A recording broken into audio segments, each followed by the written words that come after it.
Romeo 13 باب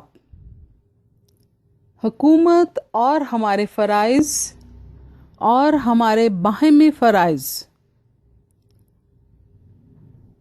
کلام مقدس میں سے پڑھیے رومیو 13 باب پہلی آیت سے 14 آیت تک، صفحہ نمبر 150 اور 151۔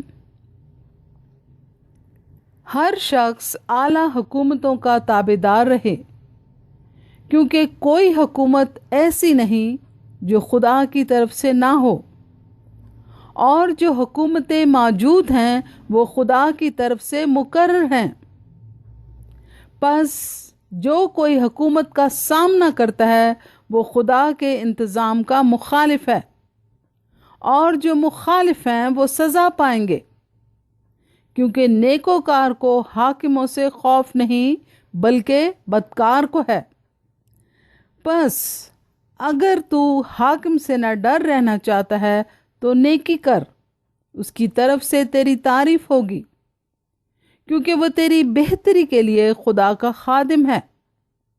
لیکن اگر تو بدی کرے تو ڈر، کیونکہ وہ تلوار بے فائدہ لیے ہوئے نہیں اور خدا کا خادم ہے کہ اس کے غضب کے موافق بدکار کو سزا دیتا ہے۔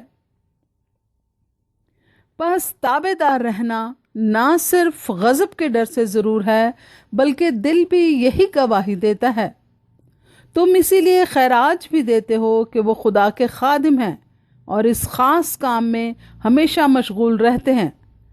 سب کا حق ادا کرو، جس کو خیراج چاہیے خیراج دو، جس کو محصول چاہیے محصول، جس سے ڈرنا چاہیے اس سے ڈرو، جس کی عزت کرنا چاہیے اس کی عزت کرو۔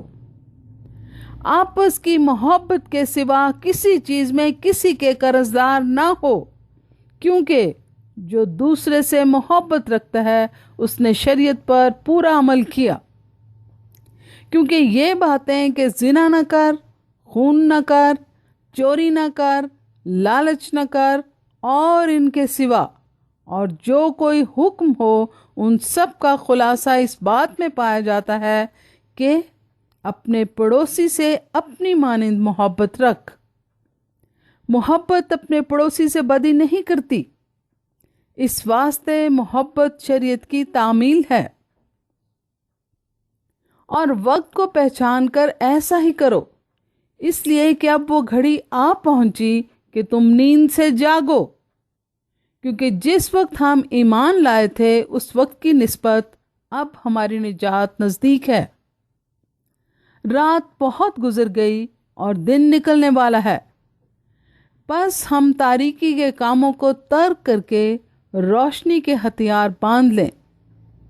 جیسا دن کو دستور ہے شائستگی سے چلیں، نہ کہ ناچ رنگ اور نشہ بازی سے، نہ زنا کاری اور شہوت پرستی سے، نہ جھگڑے اور حسد سے، بلکہ خداوند یسوع مسیح کو پہن لو، اور جسم کی خواہشوں کے لیے تدبیریں نہ کرو۔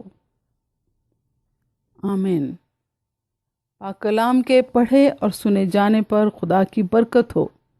اور اے عزیزو، آپ جس بھی ملک میں اور جس بھی شہر میں رہتے ہیں اس کے لیے ہمیشہ دعا کیا کریں، اور جس شہر میں رہتے ہیں اس میں رہنے والی جتنی بھی قومیں اور جتنی بھی زبانیں بولنے والے لوگ ہیں انہیں ہمیشہ اپنی دعاؤں میں یاد رکھیں۔